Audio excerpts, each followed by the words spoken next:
What's up mga ka-Vertusyo?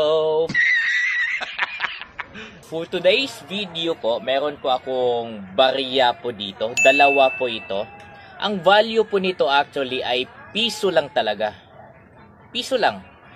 Pero ang pangalan po nito ay ASEAN 50 Philippines 2017. So ito ay pwede nating tawagin na commemorative coin. Yan. So dalawa po ito. Ang nanay ko po kasi ay nagbebenta ng ice candy, yellow dito sa bahay. Tapos isa po ito sa mga binayad sa kanya. Itong dalawang ito. Tapos somehow nasa isip niya siguro na walang, kumbaga naloko siya. Nasa isip niya ito yung mga ginagamit doon sa PlayStation, ganyan na barya. Pero nung tinignan ko, piso po siya. Under the Republic of the Philippines o Republika ng Pilipinas. Kumbaga ito ay release talaga ng Bangko Sentral. Release po ito ng Bangko Sentral. So may value po siya as piso sa money sa Philippine currency po natin. Piso po ang halaga nito. Pero alam nyo na, sa mga collectors po dyan na makakapanood po nito, alam nyo po na may iba po sa inyo naghahanap po nito or alam po ninyo pagdating sa collectors world, mag-iiba na po ang value po nito. Especially for those who are really looking for this kind of coin. So kung ano man ang value po nito, titignan natin at kung may gusto mang bumili po nito, mag-PM na po kayo sa akin at bilhin nyo na ito.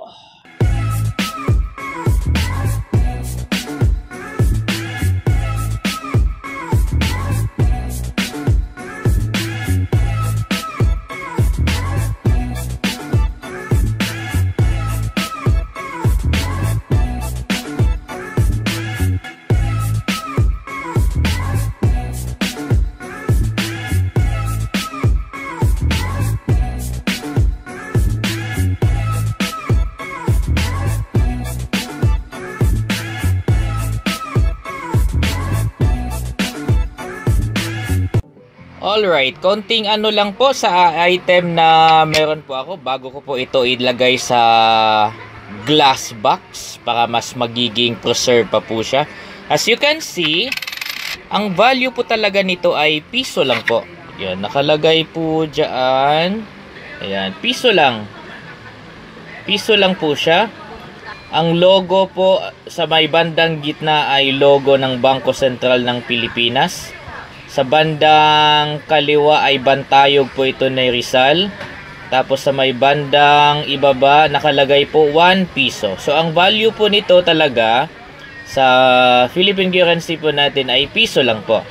Tapos galing po ito sa Republika ng Pilipinas, galing sa Bangko Sentral ng Pilipinas. Sa likod naman ay ito ay sagisag ng Pilipinas po yan. Kung di ako nagkakamali, Rays of the Sun. Tapos nakalagay po dito sa may itaas ay ASEAN 50.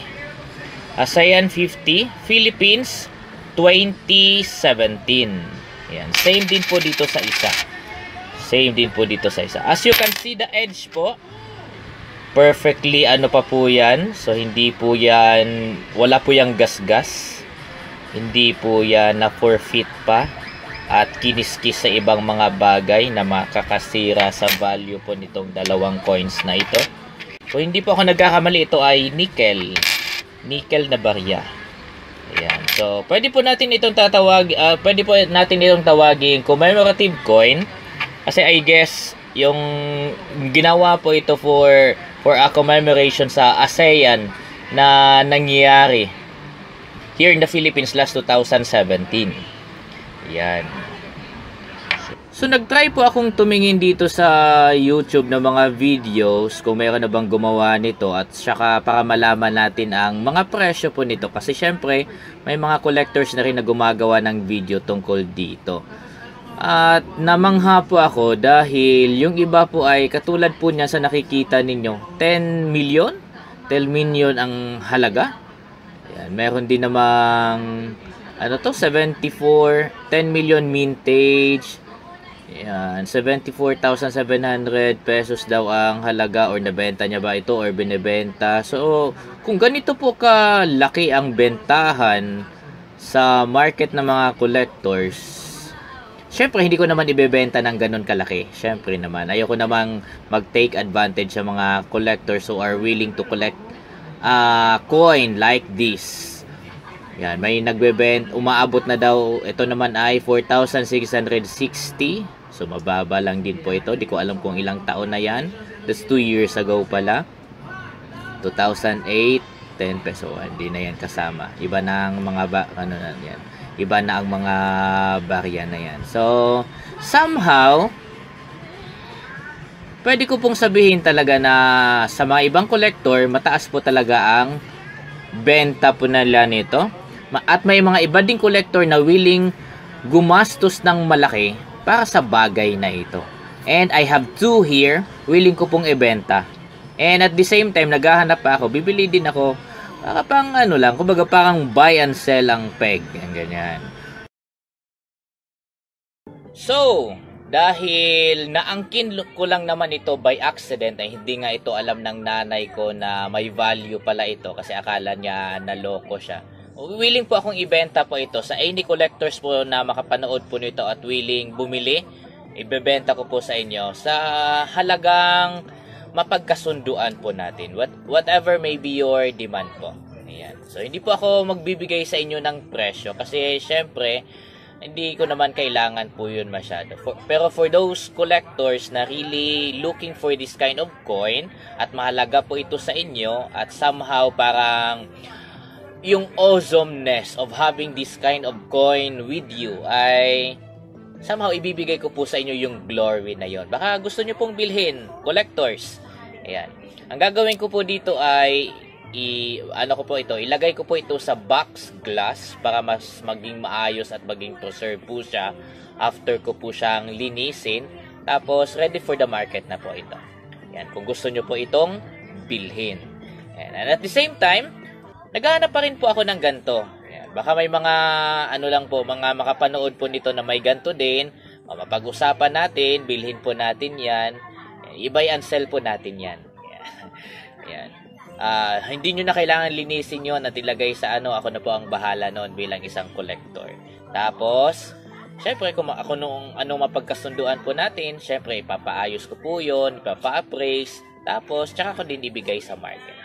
Yan. So, hindi ko po sasabihin sa inyo ang presyo po nito dahil kailangan pa po itong i-appraise after po itong ilagay sa glass box.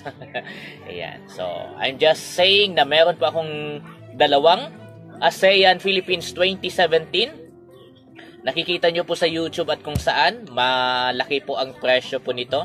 Pero syempre hindi po ako tatakbo papunta sa value na hinihingi po nila. Mababa lang po ang ibibigay ko po sa inyo for those who are willing to buy this one.